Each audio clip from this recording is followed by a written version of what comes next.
So I want to welcome you all to the power of staging. This webinar is actually an introduction. It's an introduction to a series of webinars I'll be doing on staging over the next few months. This is the first one. This is the introductory one. This is the one that will introduce you to the concepts of staging, a way of looking at staging, which you may never have considered before. And so you'll see it in a whole new way and start to understand why staging is such a powerful tool that you have. Whether you're a writer, director, an actor, you need to understand what staging does. One little side note, any scene in any movie, film, television, play, or even in a novel, or even in a screenplay has to be staged. So it's not something you can avoid. Staging is a language. I want you to keep that in mind. Staging is a language. English, German, French, those are also languages. Staging is a language. It's a non-verbal language. It's a visual language, which actually can communicate to the reader or to the audience or to the performers on stage information that is not spoken. Staging as a language is actually more honest than dialogue. Now, hold that in mind. You have two characters talking to each other. The staging is talking to us, the viewer. How it's staged is giving us information that maybe the characters don't want us to have, but you, the director, or you, the actors, or you, the writers, want us to have, and you can communicate this information to us through the staging. That's what it does.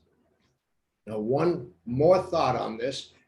If you think about staging as a language, if it's not communicating what you want, it will be communicating something else.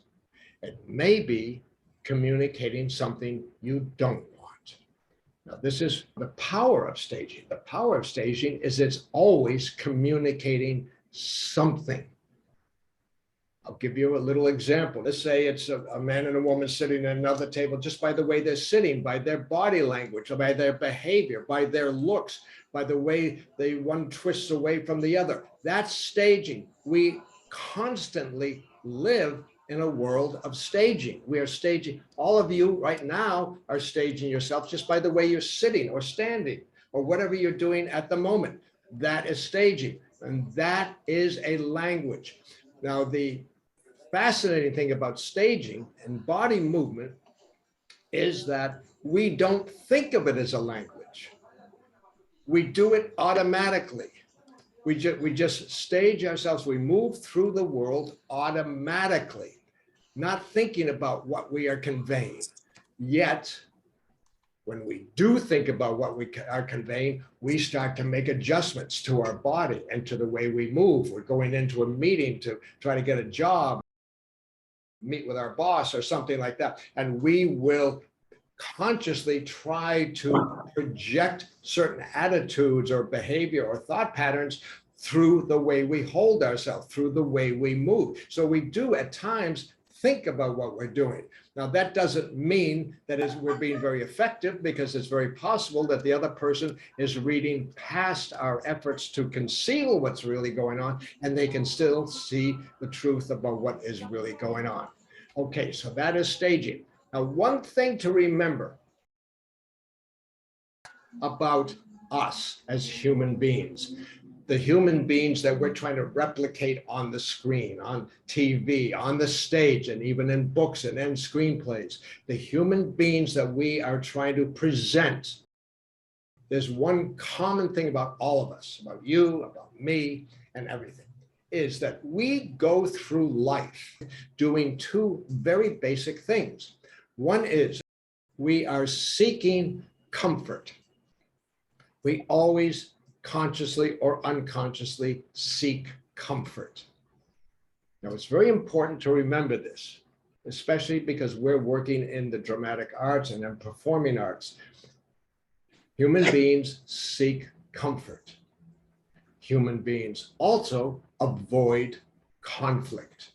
So you will move through your life, you will move, say, through your house and maybe into your living room, and you want to go and sit in your favorite seat because that's where you feel most comfortable, but somebody's in the seat. So you will avoid conflict. You'll go sit someplace else. So this balance between comfort and conflict goes on and on and on, all the time, all the time. And you will seek comfort. Now think about what we are doing when we are working in the world of storytelling, screenplays, teleplays, plays, novels, films. What are we doing? What are we writing about? What do we want in our stories? Actually, what we want is conflict. What we want is discomfort. So the natural instincts that human beings have, seeking comfort and avoiding conflict, is not really that interesting. What's interesting is when they can't achieve comfort, when they are in conflict. And the way you stage any scene, you have the power. You as the director, I'm speaking for now, but it's also the director and it's the actors and it's the writer. When you write a screenplay, you have the power to have those characters do things that creates that discomfort and creates conflict just through the staging. That's how powerful staging is. You also know you can feel when something is uncomfortable. You can feel in your body something is wrong, or you can feel in your body something is good. You can feel the comfort, you can feel the discomfort, you can feel the conflict, you can feel it in your body. And what you do is when you feel that is you then will try to adjust it. You may try to enhance it, or you might try to diminish it. Right now, most likely, most of you, I imagine, are sitting someplace that is comfortable. You're sitting at your desk in front of your computer. You have found that comfort.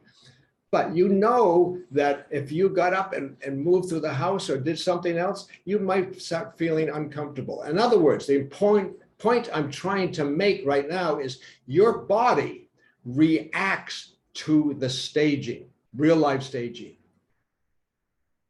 For instance, you're watching this webinar now and somebody walks into the room, your friend, a spouse, your partner, a child, and your body will react because it's an interruption. Your body may go, oh, your body reacts, not just your mind, your whole body reacts. Now, this is very, very important because when you stage actors in a scene, their bodies, just because they're human beings, are constantly reacting to the staging. Now, here's an interesting challenge. When I'm staging actors in a scene, and I can see two things. I can see how their bodies are reacting to my staging, which is very important, and you'll see this in the demonstration. I can also see that by instinct, the actor, just as a human being, not thinking about acting, as a human being, is seeking comfort and actually trying to avoid the conflict. It's a natural response. It will be going on all the time. So I'm in a constant battle as I'm staging a scene. I'm a battle between how I want to move the character so that they will have the feelings, their bodies will respond the way I want them to, and how the body is fighting me, saying, oh, wouldn't it be better if I went this way? I'll give you a little example. Let's say we're doing a love scene and you got the two actors and it's a love scene where they both express how much they love each other and how wonderful life together is going to be. And it takes place in a living room and it has a couch and chairs and all that stuff. And if you say to the two actors, which is fine, you can just say, okay, why don't you just, here's the set where we're going to be shooting it or whatever, and just, go wherever you want. Now do this. I'm suggesting do this. I'm also warning you, the staging probably won't be very interesting. It won't work because if you do this, watch them closely. Watch how those two people playing those two lovers, now they're trying to play the scene, how they will almost instinctively avoid conflict, how they will instinctively seek comfort. And within moments, they'll be close to each other. They may be sitting on the couch or whatever. They have found the comfort, very important, listen to this, they have found the comfort that they want as actors and that the characters want. Your job is to deny them the comfort, and as many ways as you can, how much as you may want to, so that you can create conflict. In other words, if you say to those same two actors, okay, we'll start the love scene, and she's going to come in through this doorway, and he's standing over here by the desk, right? And let's say he's standing over here by the desk, and he's looking out the window that way, and she comes in, and the scene starts. Now, that's what I've set up. Told him, you're looking out the window. I tell her, come in here. And I tell her, just take a few steps in and stop. Now, they may be 20 feet apart. They're very far apart. And I say, play the scene. Within a second, if you allow them to move, he will turn. Do you know why he's turning to look at her? Comfort. This feels like conflict. Comfort. They will start to move together. Comfort, seeking comfort, if you'll allow them. But if you stop them, you say to him, no, keep looking out the window, and you say to her, no, just stay there. Yeah, but shouldn't we be? No, stay there. Can't we be closer? No. My job as a director, staging actors in a scene, my job is to get the characters into trouble, to get the characters into feelings of conflict or stress or even chaos. It's the actor's job through the character to allow the character to find a way out of that problem. If I create a problem, an emotional problem for the characters, I'm actually helping them. If I allow them to seek and gain comfort and avoid conflict, nobody's helping anybody, and the scene is going to go flat. And then what you will end up with is two actors who are doing what you don't want them to do, which is act. They have to try to portray discomfort. They have to try to find a way of portraying the conflict that they know should be in there. And this, if you allow them the comfort, the staging is working against them. Okay, let's talk a little bit now about what staging really is. Staging basically is moving characters in relationship to each other, in relationship to the environment, and in relationship to themselves. So those are the three categories. The character relationship is pretty obvious. You have two characters, you have the boss and you have a secretary, there's a scene.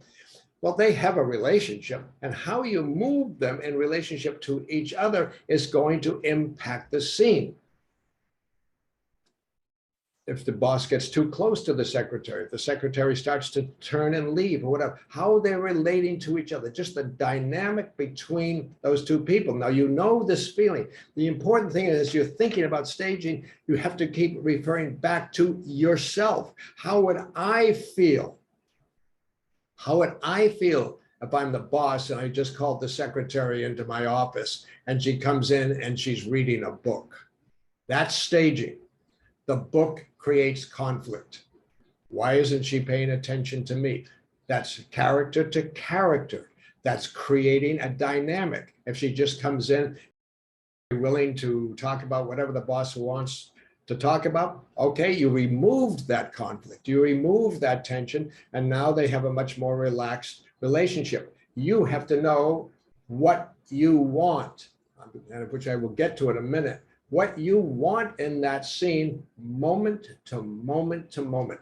Okay, character to character is one part of the relationship. Another important part of the relationship is character to the environment. Every environment, any environment that you're shooting in, whether realistic or mystical or fantasy, it doesn't matter what it is.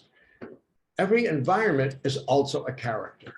Now, it's a character that is basically stagnant because it's a stagnant environment, but every character has a relationship to that environment.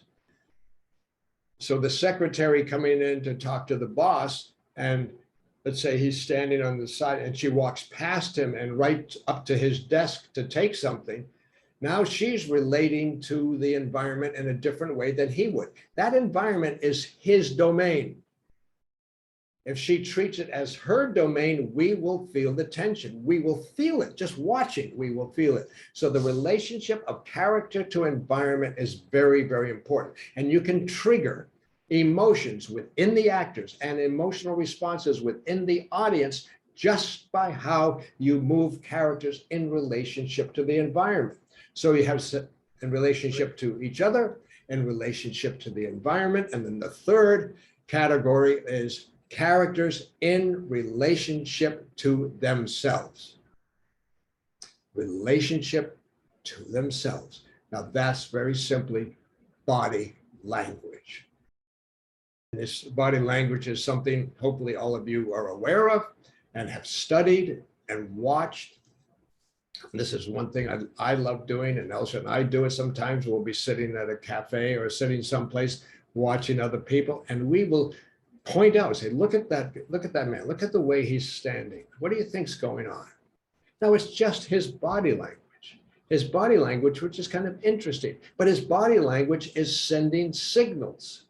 Now it's sending signals to us, which we assume to be true.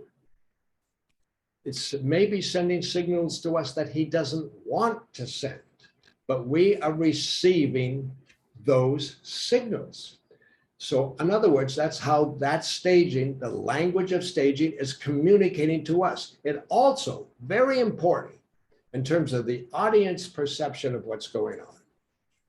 We, the audience, I hope you all understand, this happens all the time, every movie you see, play or whatever, even book you read or screenplay you read, what is going on inside the characters is something that we individually project into a character. So if I see that man standing in an interesting way while he's waiting to order food, what I am doing unconsciously, really, is projecting into him what I think is going on. I'm actually saying to myself, although I'm not really saying this, how would I feel if I were standing that way? How would I feel if my body was in that position? Boy, I would feel depressed. I would feel lost and lonely. Now, I am just projecting. I'm making assumptions, but deep unconscious assumptions about that character based on what I see. Now, we as directors and writers and actors have to understand that that body language, the body language of every single character in your movie, is communicating to the audience and is triggering projection from the audience.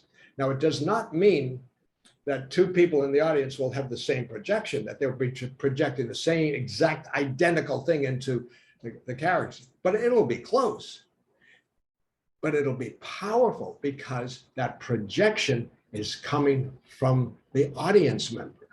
And because the audience member is allowed to project that in there, it becomes real. It becomes a communication. So those are the three categories.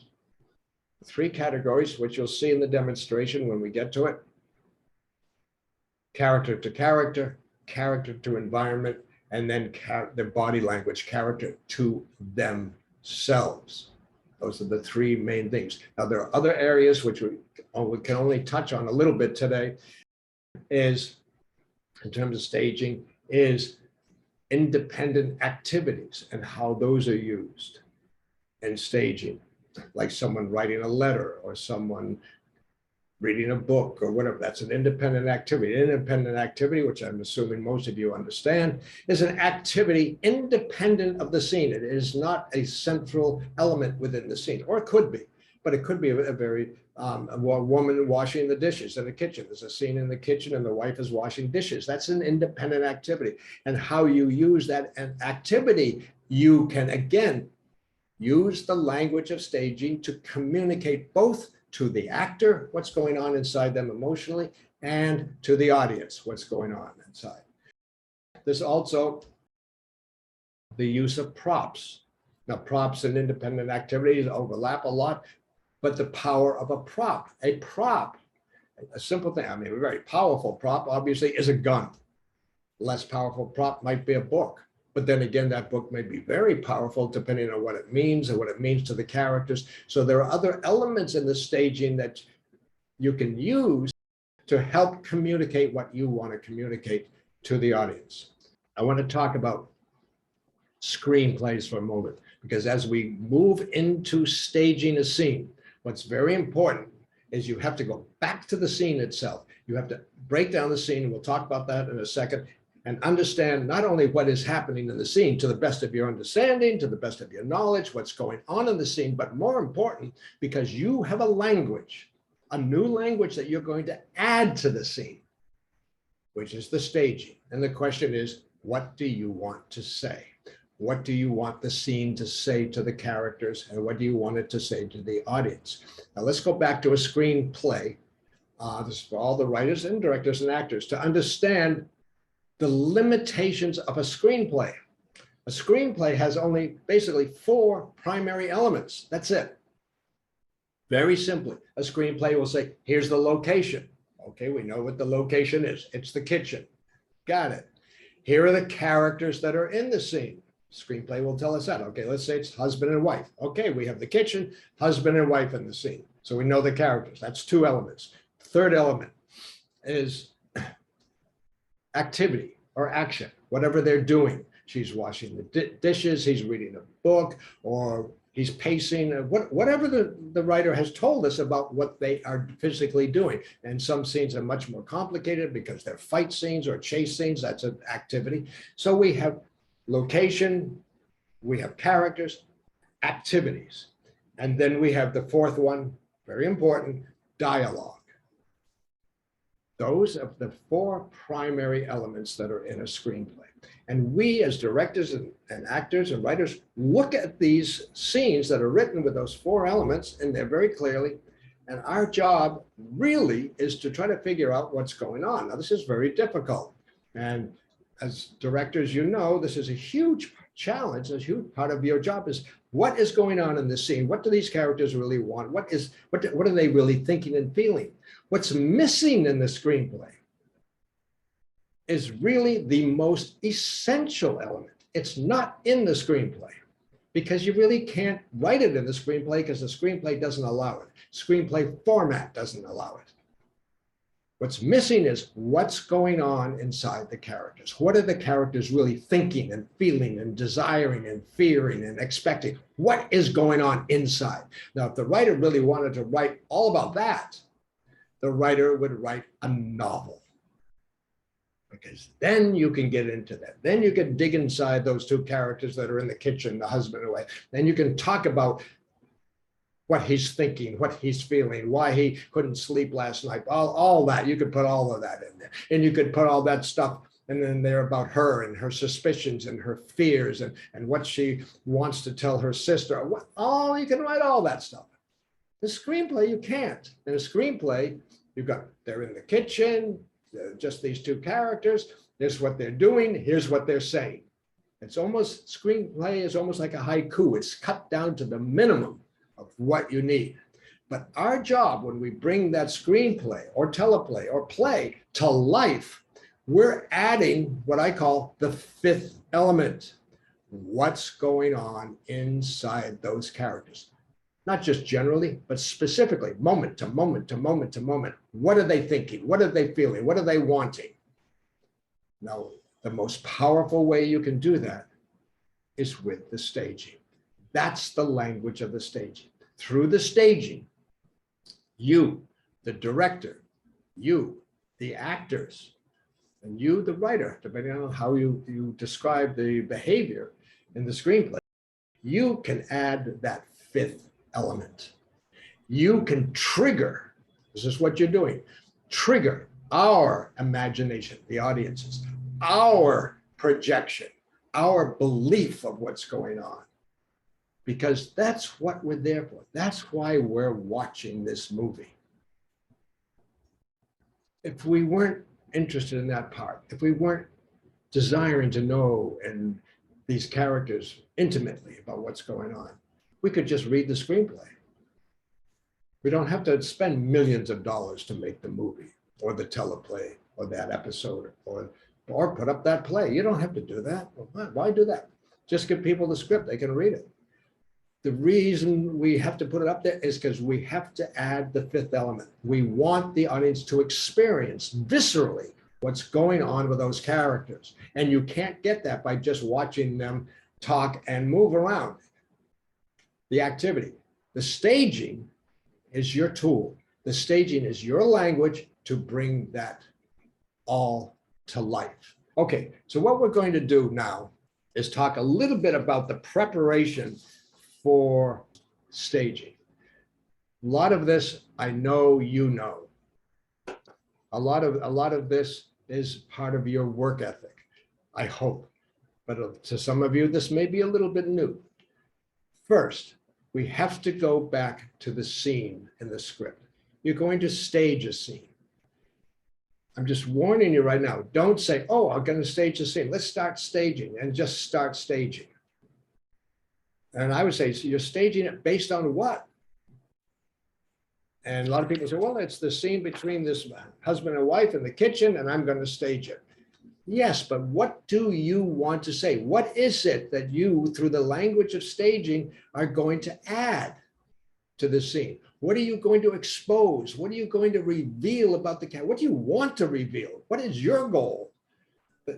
As the director and as the actor, too. This is very important for the actors to be aware of what they want to reveal to the audience, the viewers, and what you want the characters in your scene to reveal to each other. Now, remember, because I talked about that before, if we have this husband and wife in a kitchen, those two characters are unconsciously reading the staging of the other character. They see that behavior. Now, these actors will do that.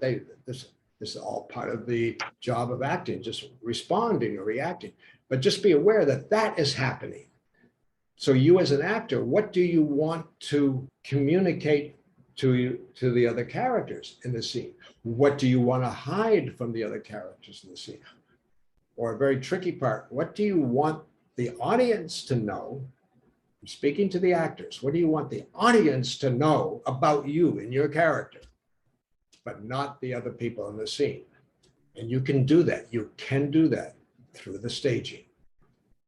So this is that language. So just realize as we're bringing a scene to life, we're putting it up on its feet, and we're going to start moving people around. We're adding to the script. We're adding to the experience. We're adding language. So looking at the scene, as you look at the scene, there's sort of 6 steps you need to go through.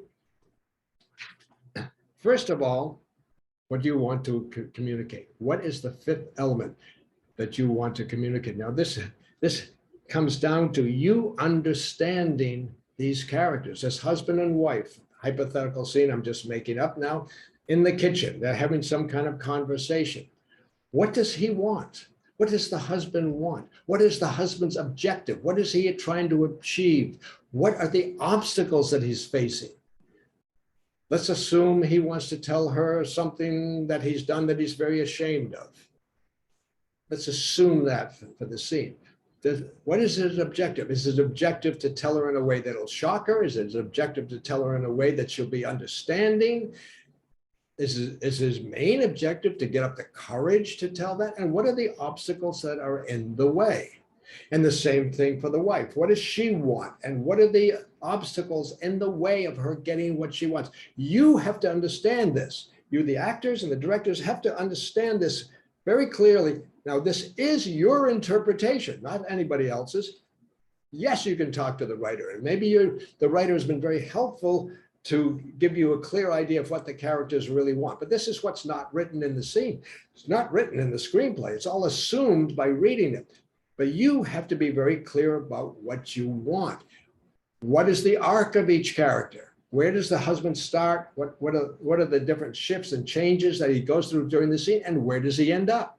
Same thing with the wife. Look at the scene. You have to find that, because all of these aspects of the scene and the relationship of these two people in the scene is what's going to affect your staging. It was going to help you make staging choices. So your staging choices, to be very clear, are not based on what looks good. Oh, there's a nice shot. I mean, look at the composition between these two people. So I do a lot of consulting on films with staging, a lot of that workshopping, which we'll talk about later.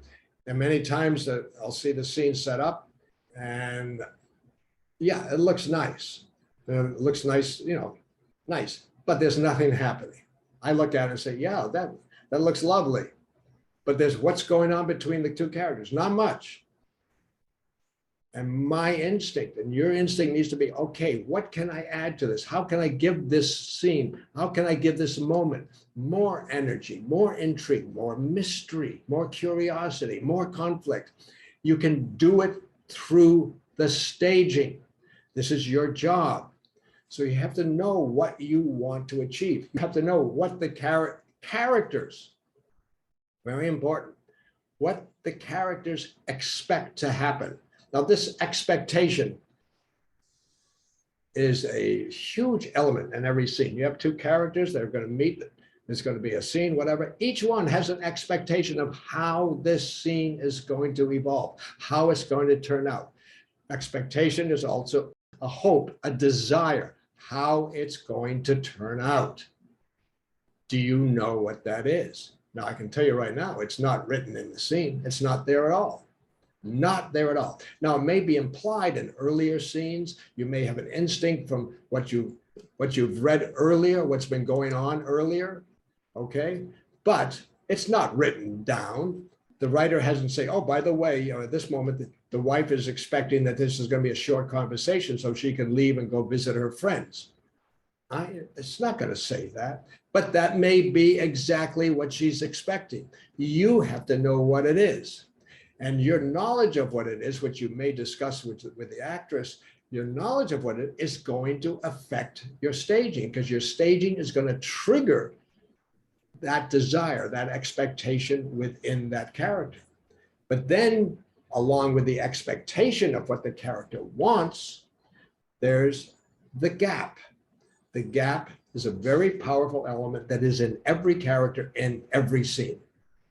The gap is the difference between expectation and result. Character goes into the scene expecting some kind of a result that they want. That's natural. We all do that.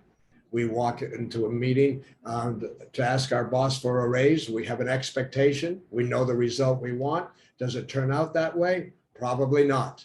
That's the gap. Expectation versus result. You have to know what that is. As an actor, you have to know. As a director, you have to know. You have to look at the scene and sometimes make assumptions or just make choices. What if the expectation was this and the result is obvious at the end? Oh, isn't that interesting? If I build up her expectation in a different way, that's going to make for a more interesting scene. All of this you need to know. You need to know what you want.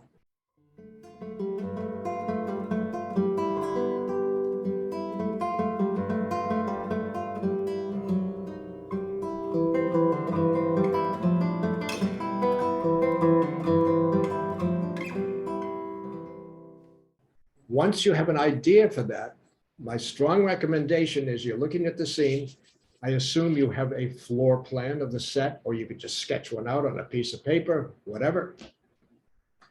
To start staging the scene, start the staging of the scene on paper. By on paper, I mean on a sheet of paper with the floor plan. You'll see how this works in a moment. On a floor plan. And start moving the characters around. Now, the best way I've been able to do this, and I enjoy doing it, a lot of people use chess pieces, salt and pepper shakers, things like that. If you get something physical, rather than just drawing it, get something physical and move it around. What's really interesting, let's say we have the husband and wife. Husband is sitting at the table reading the paper. Wife is with her back to him, is at the sink doing the dishes. So you have a salt and pepper shaker. He's the pepper, she's the salt, and you know that which way she's facing. You can even put a little face on the salt thing so you know which way they're looking.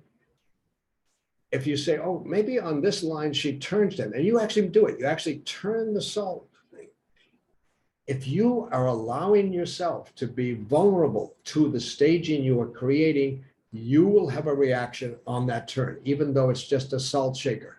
You'll go, ooh, that changes things. You, as the audience, will feel it. Okay. So do it on paper. Do it on paper. I strongly suggest you go through staging and come up with 3 different ways of staging that scene. I could stage it this way. I could stage 3 different ways that you feel are working for you, that are triggering the emotions that you want inside the characters, that are triggering those emotions genuinely, authentically in the characters, and that are triggering or communicating to the audience exactly what you want from that scene.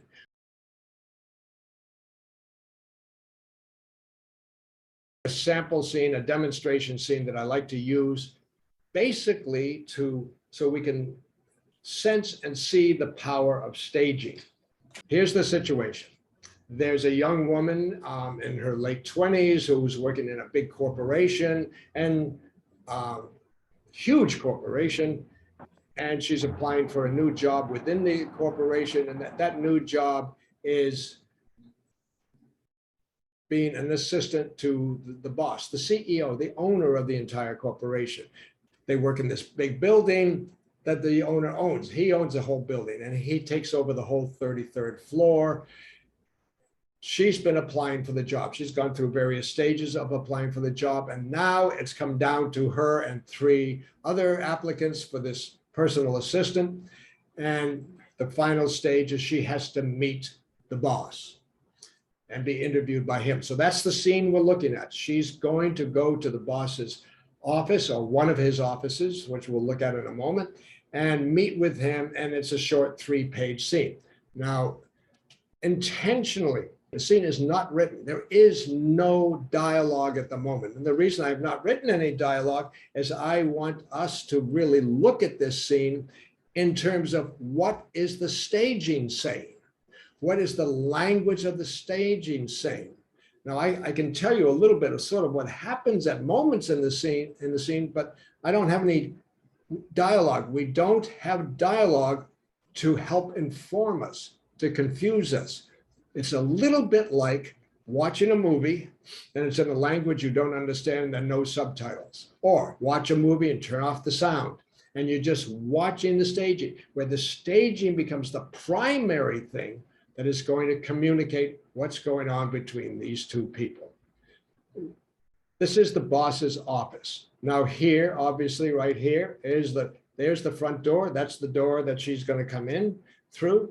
And this yellow line here is a window. This is a window that looks out over the city. We're on the 33rd floor. This office, by the way, is one of many offices that the boss has on the 33rd floor. It's not his primary office. It's his office where he meets people to interview them. It's his interview office.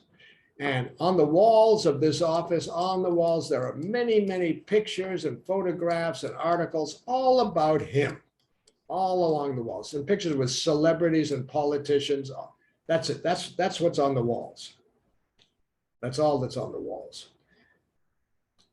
And in this office, we have some furniture. We have a table. This is a big desk. It's a big oak desk, thick desk, very imposing desk. And that's where he wants it, right there. And behind the table, we have a chair. This is the boss's chair. This is where he likes to sit.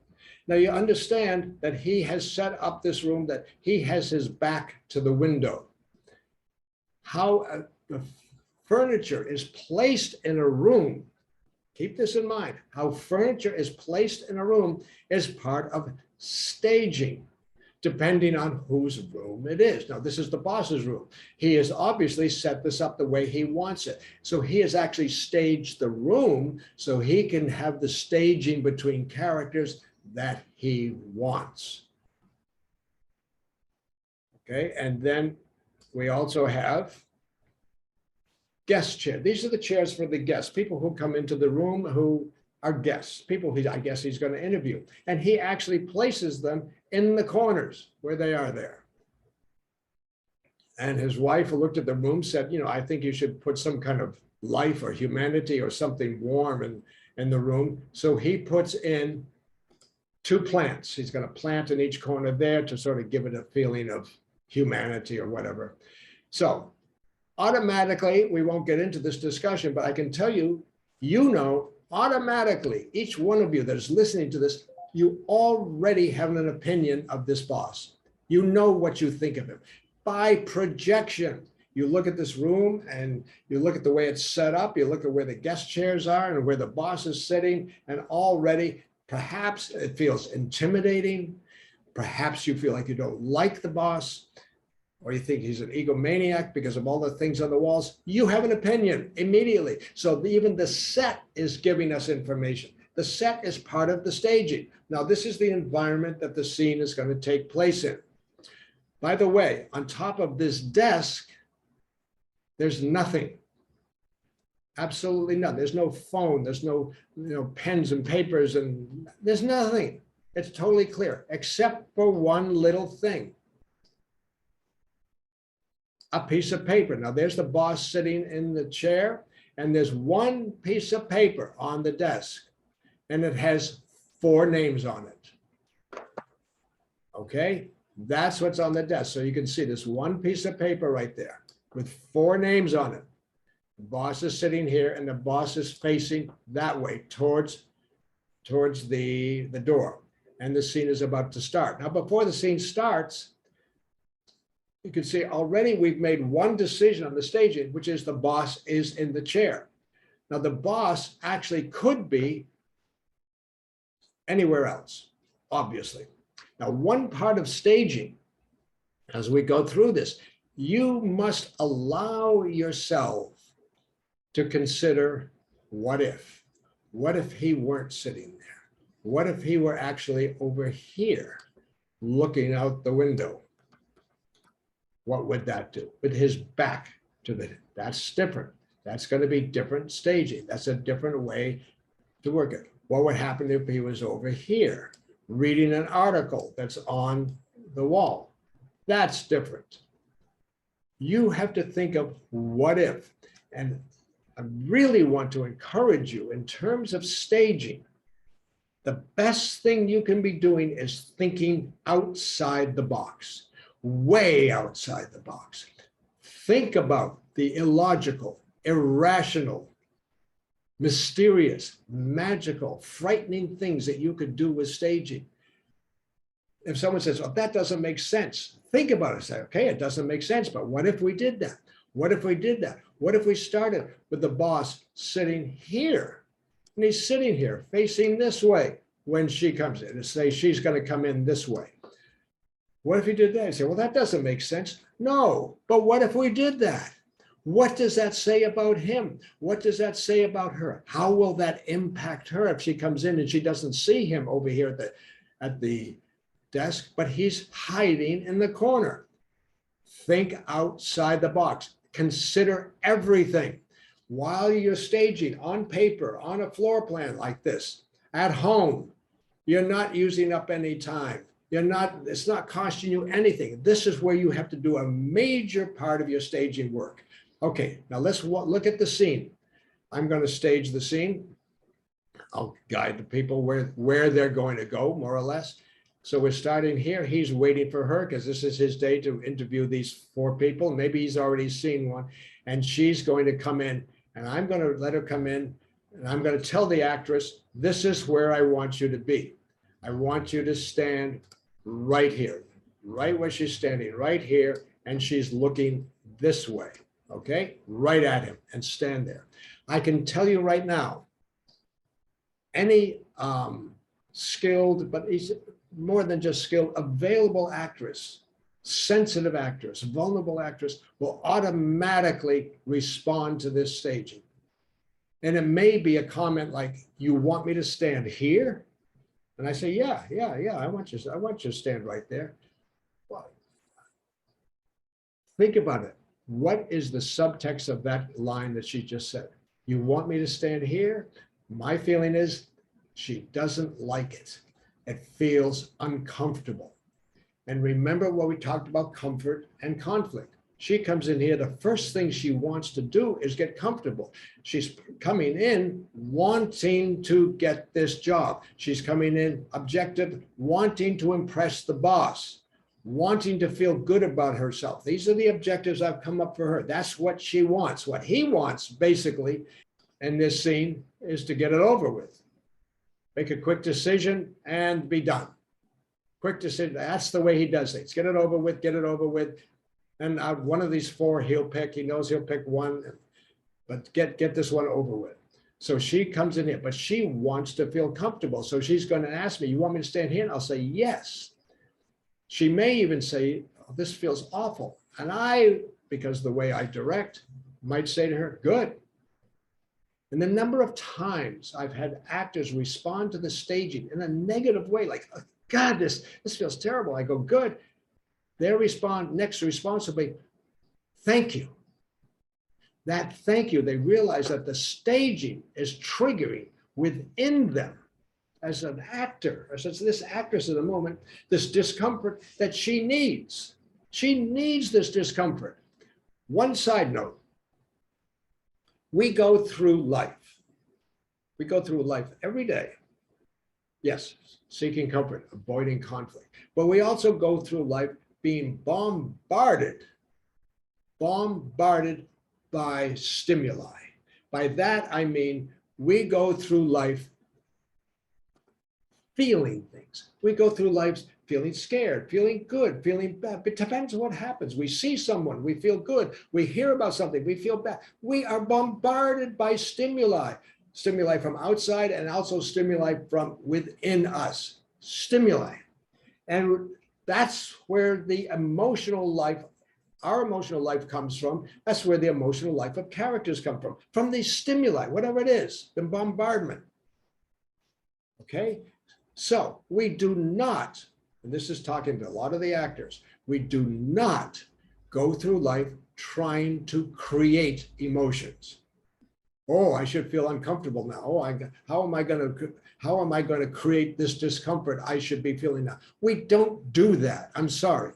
Yes, actors do that, but it's kind of ridiculous from my point of view. And that brings up another whole topic of interrogation and that way of working with actors, which is another course. But we don't do that. What we do is we try to seek the feelings, the state that we want to be with, which is comfort and lack of conflict. But if I can, through the staging, which I can do, trigger within the actor the feeling I want them to have, now they are responding authentically, because the authentic response, the authentic state of any character is dealing with the emotions that are coming. You see someone and suddenly you're afraid. You feel the fear because this person just, whatever your relationship is with that person, fear comes up. Now you have to deal with the emotions that are coming up. And that's what you want your actors as the characters to be doing on stage, dealing with the emotions that are coming up, not trying to create the emotions. So through the staging, as a language, I'm communicating with the actor and triggering an emotion within that actor that they need at that moment. And that's why I get the thank you. Okay, so we're back to the scene. We're back to the scene, and she is standing right here, and she says, I don't like it. Now, what I could do, I could actually say to her, you know, if I put the chairs, those two chairs that are in the corner, if I put them like right here, imagine that they were there. And I will bring this up to the actor. I say, well, how would that feel? I might even move the chairs and do it. Say, how does that feel? Right away, I can almost guarantee you, she said, oh, that's much better. It's much better because I did two things. I put more things between her and the boss, creating a barrier. I put things close to her so she doesn't feel like she's floating in the middle of the room, unsupported. And I actually gave her two objects where she could, if she wanted, she could sit. She could take a few more steps and sit. Now, a lot of people may stage this scene, this interview scene, by bringing the actress in and putting chairs there and having her sit. And if you had the actress, say, sitting here for the scene, do you know what you've done? You've removed conflict. You've made them both comfortable. In fact, the boss sitting back here and watching her just standing there probably feels very powerful. I would ask the actor how it feels. I would ask this actor, how does it feel with her just standing there? And my guess is he will say, feels great. The boss will say it feels great because he can feel the power he has over her. So we're dealing with power and control. If I give her a seat to sit in and I put her in it, he will not feel that power and control. Now it's a level or more level playing field. And I've reduced the discomfort. And then I have to say to the actor, oh, remember something while you're sitting here that you feel really uncomfortable. When in fact, she doesn't feel uncomfortable. And now she has to act. Better to put her in a place where she does feel uncomfortable and she does not have to act. And she has to try to battle against the discomfort, which the staging will trigger in her. And one wonderful thing about staging and a wonderful thing about actors, that every time we do the scene and she walks in and stops right there, she will have the same feeling again and again and again. Truth is, as a human being, if you did that over and over again, you would not have the feeling again and again and again. You'd get used to it.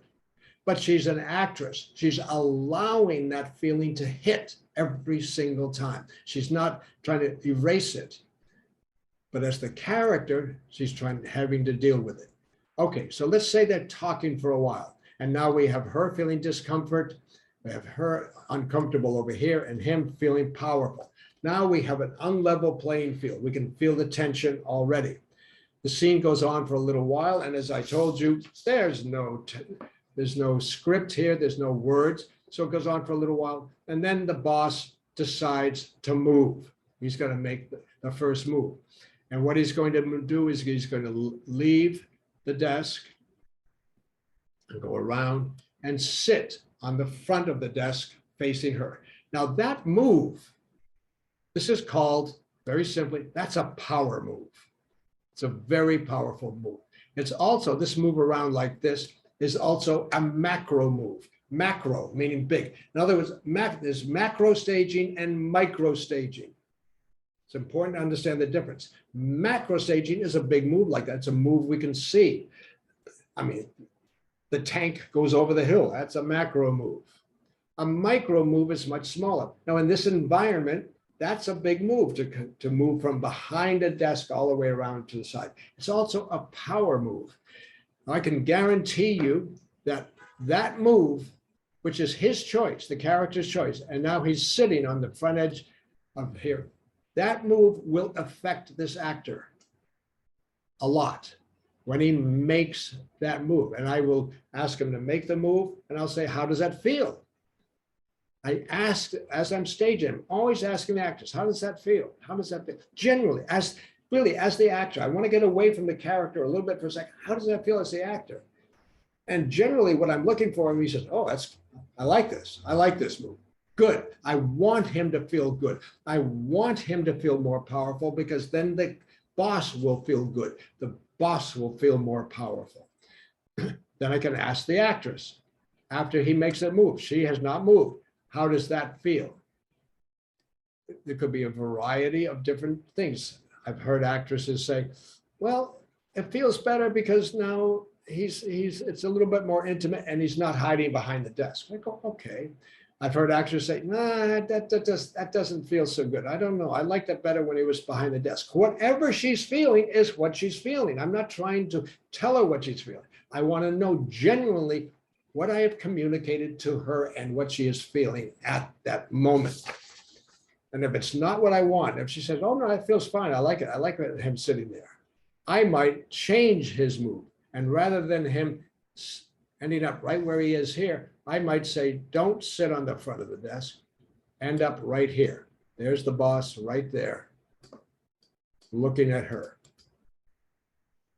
And I can almost guarantee this will not feel as good. This will feel more threatening to her. And if that's what I want, then I will change his staging. I can change the staging of one character to trigger an emotion in the other character. I can change the staging of a character to trigger a different emotion within that character himself. I can do that. That's part of my job, knowing what I'm going for. Now, what I'm going for here is more than just an interview. It's a power struggle. In my analysis of the scene, I said, this is a power struggle between two very powerful people. One is the CEO boss of a huge corporation. The other is a lowly person working there, maybe even working in the mail room or the cafeteria or whatever, who is applying for a job to be his assistant. So it's more than just an application for a job. It's a power struggle. So now let's say the scene goes on a little bit more. It goes on a little bit longer, and now I'm assuming we're at about the middle of the scene. And the boss, my reading of the scene, has decided, it's clear in the scene, the boss has decided she does not get the job. And so he's going to let her go. So he's going to move again. And he moves around her to the door and opens the door. He's opening the door to let her out. And he's not facing her, he's facing this way. Now she is still here, facing this way. Now, if you do a move like this, first of all, this move here to there, huge power move, to move around another character behind them, and then an activity, open the door to let them out. That's a huge power move. And by instinct, if you do this move, and if you practice, or what I suggest you do, and you can watch all this, what I'm doing now, in the replay too, and I suggest getting two actors together and do this and see what happens. But this actor, the actress playing the applicant, I would say 60, 70% of the time, she will turn and face him. And do you know why? Comfort. It feels awful having him behind her. It feels awful hearing him open the door. So she will turn. She will turn to relieve the tension. But I don't want that. One part of directing, especially through staging, is I can give the characters, the actors, the characters, permission to do things that by instinct they would not do ever. And I could say to her, don't turn. He walks around, he's standing there holding the door, not looking at her. She does not turn. Now, we talked about expectations and results. His expectation in this moment is she will turn. His expectation at this moment is that she will turn, see the doors open for her to leave, and walk out. That's what the move is saying. But there's something really interesting that happens here with staging. From this moment that he arrives here, when the moment that he arrives there, he is going to, at that moment, feel powerful. He'll feel it. Guaranteed. She will feel diminished. Guaranteed. She'll feel a loss of what little power she may have had. Guaranteed. But the longer I leave them in that position, the longer I leave him staring down towards the wall here, holding the door, the longer I leave her facing across the desk where he used to be, what's going to happen is really intriguing. If I let it go on for 2 or 3 lines of dialogue, the power will shift from him to her. And both of them will feel it. He'll feel line after line that he's losing that power that he just gained. She'll feel line after line that she's gaining power. She will probably feel that wonderful thing, which you'd like actors to feel as the characters, is conflicting emotions. Conflicting emotions are so helpful, so powerful. She will feel both frightened and thrilled. Thrilled by the power and frightened by what might happen. But those conflicting emotions are good. He'll feel conflicting emotions. He feels that power that he once had, but now he'll feel like everything's falling apart and he's being weakened. And nobody is moving. also the audience will feel it.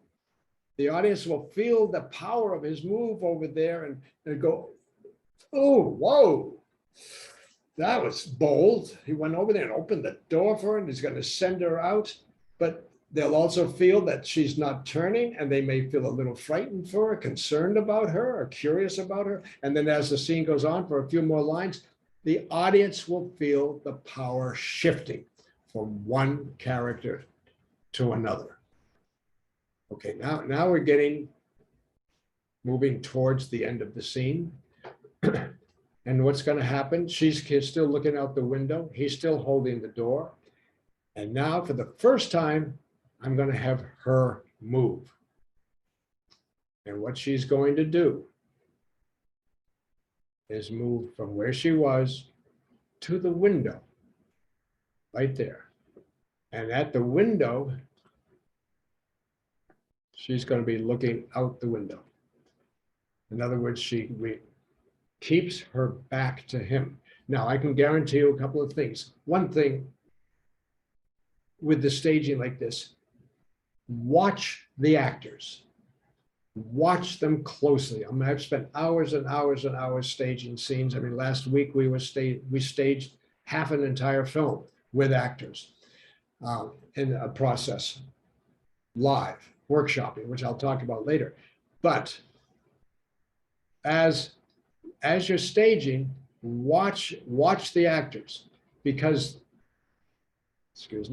watch the actors because the actors' response to your staging, their response to your staging will tell you what they're feeling. Just watch them. It's very transparent. Even if I mentioned to this actress who was here, who was standing in the middle of the room, if I mentioned to her, I want you to go over there. I mentioned to her while she's still standing here in the middle. I said, I want you to go, just watch her face. She'll go, whoa, something will happen. You'll know immediately what you're triggering inside her. This is valuable information. Watch him as I tell her, go over there and look out the window. You will see his body will shift. Something will happen. He may even slump a little bit. He may, this has happened to me, even say, and you want me to stay here? There's another great line, which has powerful subtext to it. And I'll say, yeah, stay there. Don't move. And you'll go, and you'll see his body and his face reflect how he's feeling. That's telling you how he's feeling, what he's feeling at that moment. It's important. Okay, now she's looking out the window and he's still holding the door, looking down that way. And a few more lines of dialogue, whatever they are, and then I'm going to have her move again. She's going to make her second move. And she's going to move from where she is now and go and sit. Go and sit in his desk. She's sitting there and she's facing this way. He probably, most likely, the actor will say, okay, I can't stand. I said, no, you can move. I'll let you move. I'll let you move. Don't worry about it. And I can finally allow him to move. And he moves. I'm going to move him from there, probably let him close the door and move there. And then I'm going to tell her, the actress, at that moment, the moment he hits that spot, pick up the piece of paper and rip it up. Okay, that's the end of the scene. Picking up the piece of paper, by the way, ripping up, that's micro staging. That's very small staging. A glance, a look, a body shift, micro staging, which is powerful. We read, especially on film, where we have close-ups and all of that, where we can see details and even inserts. We read so much from micro stages, small little movements. Even the way she picks up that piece of paper is important. She can just pick it up, and hold it and then rip it up. She could actually pick it up with one hand, and as she's picking it up, she's crumbling it into a ball. That's micro staging. We're reading that as powerfully, as significantly as the large moves. Okay, now we're at the end of this is the end of the demonstration of the scene. And I'm hoping that you are gleaning what's happening here in the scene, the staging. We're reading a lot about the staging. Now, as I went through the staging, I'm assuming for a moment that a lot of you are hopefully reacting to those moves. Those are moves which are just on a piece of paper. You realize the power of your projection is you're just watching these dots move around on a screen, and I'm moving them around. There's actually no people standing there. There's actually no real character standing there. And even just based on that, you will start to respond. Your response is important. So when you're staging something on paper, you have to leave yourself available to respond, emotionally available. It's like, oh, that feels good. Oh, no, that doesn't feel good. Oh, let me try that. You are the test to see how the staging is working on paper. Then after we stage on paper, and you have 2 or 3 versions you want, then you can move into what is called workshopping. Workshopping is meeting with actors, examining the scene, talking about the scene, and then staging the scene. And we're focusing very heavily on the staging of the scene. And this becomes invaluable. You're not doing this during production. You're not even doing this during pre-production. The workshopping is done in preparation, and it's not done with the actors who are going to be in the project at all. In fact, last week, I was doing it on a film that is going to be shot, I think, in South Africa. These actors are there to help us, help the director and the writers and the directors see the scene, feel the scene. And that's when you can bring that 5th element to the scene. And every scene we did, the actors and the director, the writer and myself, we could all feel all that element and see how the scene was working. In fact, the director told me he felt, this is a director, Cyrus Narasta, who you may know, amazing independent director, and that I've known for 20 years. And this is the 5th film we're working on together that we've workshopped. I've workshopped with him on every film he's directed. And this time he said he felt like he was so close, it felt like production to him, even though it was just a group of actors in a backyard holding scripts and looking at the staging. He could feel like he was so close to production that he could feel the film. He could feel the sense of the film. He could feel how it's going to work. Now, what Cyrus does in these workshopping sessions, where it's all about the staging, it's all about the staging. Cyrus will stage it. I'll adjust it. The actors will have ideas. It's a collaboration. And we eventually for one scene, it may take anywhere from half an hour to an hour to find it. We find the scene and Cyrus says, that's it. We got it. We got the scene. He has filmed all that just on a camera. It's not filming like you would shoot the scene. It's just recording it so he can watch it later. He can watch it later. And while in production even, he is watching the filming that we may have done months earlier, watching the staging, seeing how it works.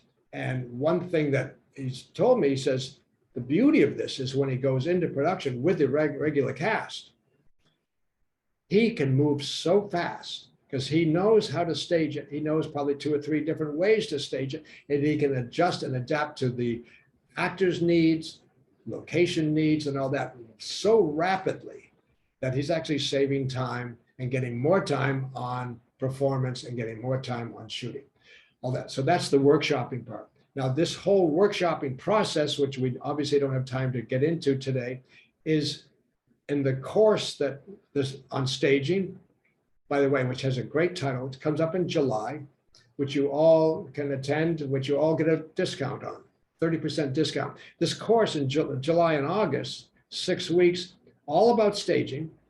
It's called The Art and Alchemy of Staging. It's the art of it, how to do it, how to analyze it, how to look inside it, how to make choices.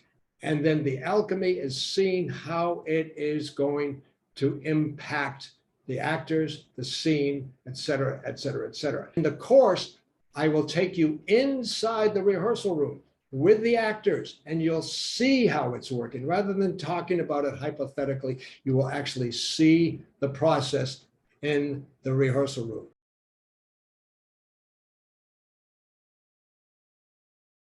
Staging is one of your most powerful tools. Many, many years ago, I was directing a play, and I was directing an original play. Have directed a lot of original plays, so I had the playwright was there. And I remember a moment with that, directing that play, that what was happening was a scene really wasn't working. The scene, it just, I look at the scene, we'd run the scene, it just wasn't working. I wasn't happy with it at all. And in that moment, for some reason, it occurred to me, I had three options to make the scene work, to help get the scene to work. One is, I've got the playwright right there. I could say to the playwright, you got to rewrite the scene. There's a problem with the scene. Now, that could have been the situation, but I was very clear that wasn't the problem. The scene I thought was fine. The other choice I had was to go back to, quote, rehearsing and developing and discovering the characters with the actors. Let's talk about the actors and what their objectives are in the scene. Let's change something within the actors. But the actors I thought were doing fine. I didn't want to change anything. And that's when I realized one of the tools I had was staging. So I could either ask for a rewrite, work again with the actors and come up with different approaches and intentions for the actors and motivations and objectives, or restage it. In that moment, I realized not only was how powerful restaging could be, but how efficient it is. And when I was doing that play, I said, okay, I'm going to restage it. And I restaged the scene. I just did something really sort of out of the box, came up with some new ideas. And even as I was restaging that scene, talking to the actors, we hadn't run the scene at all, just talking to them, I could see them getting energized. Oh, okay, yeah, oh no, I can do that. Oh, you want me to come in that way? Fine. They were getting excited. Already the scene was getting better, even though we hadn't done anything yet, except I had restaged it. And then I restaged the scene and ran it, and suddenly it was working. And that was the time in my career that it became so clear to me how staging can work against me. It can work against me. I can create the problem. I have initiated the problem by not staging it well, thoughtfully, intricately, with an idea in mind. I have just done something that was quite simple. And I had another moment like that on the first film I directed called Going Under, where with the cinematographer, Victor Hammer, I was staging a scene, and then we were under a lot of pressure to get this scene done that day. And I was moving fast, and I did not have a clear idea of how to stage it. So I was trying to stage it there on the set, the scene. It was a complicated scene. It was 4 or 5 characters in a very sort of complex scene. And I threw them up there, moved them around. I said, okay, let's start shooting. And Victor, bless his heart, my cinematographer said, no, Mark, no, we're not shooting that. I said, why not? He says, you're not ready. The scene isn't ready. And he was absolutely right. I had tried to rush into the shooting of the scene and hadn't really staged it so that it was working. And eventually, I think I spent maybe another half an hour, which is a long time, or 45 minutes, restaging the scene until I got it. And then we shot it, and it worked. And it works in the film. It works well in the film. So the staging, remember, it's a powerful tool you can use to bring new life, new energy, new information. The staging can reveal the subtext of the entire scene, moment to moment to moment to moment, but also realize that a poorly staged scene will work against you, and you'll get frustrated. And The cinematographer may not know how to shoot it or not know how to cover it because they don't see the energy of the scene. And you have to stage every scene. Every scene has to be staged. Even a scene with two people just sitting at a cafe table, you have to stage it. You're going to get into a lot of micro staging there, two people at a table. But that micro staging on that sort of smaller format, smaller scale is very powerful. It has to be staged. So one of your main jobs as a director is figure out the staging, but not just where do you want to move them? What do you want to say? What do you want the subtext to be? What do you want to reveal? How do you want to trigger the actors? How do you want to communicate through the staging to the audience about what's happening and actually trigger the audience projection into your scene so that your scene works? Every scene, scene after scene after scene after scene. So I highly recommend for all of you, as many as you want to join me in July. Join me in mid-July when we do the art and alchemy of staging, because there we're going to go deeper into this process. It won't be just one floor plan like you saw today. It'll be every week. There's going to be a new scene. Every week we'll take you inside the rehearsal room. We'll take you inside the workshopping. You'll actually see how it's worked. You'll hear my thinking, the actors thinking, the whole process of staging. You'll see it and you'll be able to participate in your own way. Through that, you'll be able, the preparation you have to do for that each week of that workshop is enormous, because and the more you do, the more you're going to get out of that. So I'm going to take you for 6 weeks through a whole process of doing at least 6 scenes. These will be scenes from films that you know, or maybe not. We'll see. But we'll even take one of the scenes we're going to do. I won't tell you what it is now. It's from a Woody Allen film, a scene which I call a vanilla scene. And you all know that when you come across a vanilla scene where nothing seems to happen too much, two people talk to each other for a while, little bits of information are revealed, nothing really new, but it's in the movie, it's in the teleplay, it has to be done. And you go, what do I do? So you do your best, try to get through it quickly, shoot it, and move on to another scene. Those vanilla scenes, they are ripe for staging. One thing to think about, I'm going to give you one clue. If the scene says it takes place in the office, this says, say it's 2 office workers and they're in an office by the desk of one of these office workers, and it's just a little dialogue scene that goes on for a page, about a page. That's it. Why does it have to be in the office? Why does it have to be? What would happen if you moved that scene into the elevator? What would happen if that scene was walking down the staircase? What would happen if that scene is outside? If it's 2 men talking, what happens if you put it in the men's room? Think about it. Change the location. That's the whole what if. What if I place this scene somewhere? Just because it says in the script it takes place in the office, that doesn't mean it has to happen in the office. You're the director. Put it, where do you want to put it? You can bring life to a vanilla scene like that just by where you put it. One of my favorite things is elevators, because they are traps. The scene starts in an elevator, and halfway through the scene, the elevator's door open, and a little lady mumbling to herself with a shopping cart gets on, and now there's hardly room for all of them in there, and the scene has to keep going. Suddenly, you change the scene. The dialogue is the same. The characters are the same, but now the scene has an energy. The scene feels like it has life to it. You can inject life into your scenes, every single scene, just by the way you're staging it. Okay, we are at the end of this hour and a half. I've enjoyed talking with all of you and thrilled that all of you were there. If any of you are not on the mailing list for some reason, your guests or whatever, I suggest you get in touch with me and ask to be put on the mailing list for this group. And I'm also offering to you for the course that we're doing, the art and alchemy of staging. If you have more questions about that, again, you have my email address. You can write to me. If you have questions you want about the course, write to me. I really recommend that as many of you take this as possible, because it's going to open up your mind way more than today did. Today may have been interesting. Hopefully you learned a lot, but in the course, you're going to learn a lot more, because you're going to see a lot of what we talked about today in action, actually happening.